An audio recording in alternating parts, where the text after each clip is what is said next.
ക്യാൻസറിനെതിരെ പൊരുതാനായി Calicut city service സഹകരണ ബാങ്കും MVR cancer സെന്ററും സംയുക്തമായി അവതരിപ്പിക്കുന്ന ക്യാൻസർ ചികിത്സാ സഹായ പദ്ധതിയാണ് മാസ് കെയർ. വാർത്തകൾ തുടരുന്നു. പാട്ടുകൂട്ടം കോഴിക്കോട് നാടൻ കലാ പഠന ഗവേഷണ അവതരണ സംഘം 25ാം വാർഷിക ആഘോഷവും ലോക ഫോക്ലോർ ദിനാചരണവും ഓഗസ്റ്റ് 22-ന് കോഴിക്കോട് ടൗൺ ഹാളിൽ നടക്കും.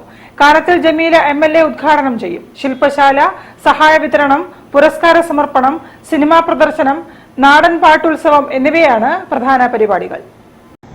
2024 വാർഷിക പുരസ്കാരം ഫോക്ലോർ ദിനമായ ഓഗസ്റ്റ് 22-ന് കോഴിക്കോട് ടൗൺ ഹാളിൽ വെച്ചാണ് സംഘടിപ്പിക്കാൻ തീരുമാനിച്ചിട്ടുള്ളത്.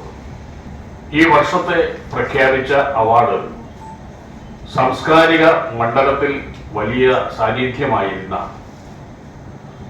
ഇപ്പോൾ ജീവിച്ചിരിപ്പില്ലാത്ത ഒരു മരണാനന്തര പുരസ്കാരമാണ് ശ്രീ റഹീം പൂവാട്ടുപറമ്പ്. പാട്ടുകൂട്ടം കോഴിക്കോട് നാടൻ കലാ പഠന ഗവേഷണ അവതരണ സംഘം 2024 വാർഷിക പുരസ്കാരങ്ങൾ പ്രഖ്യാപിച്ചു.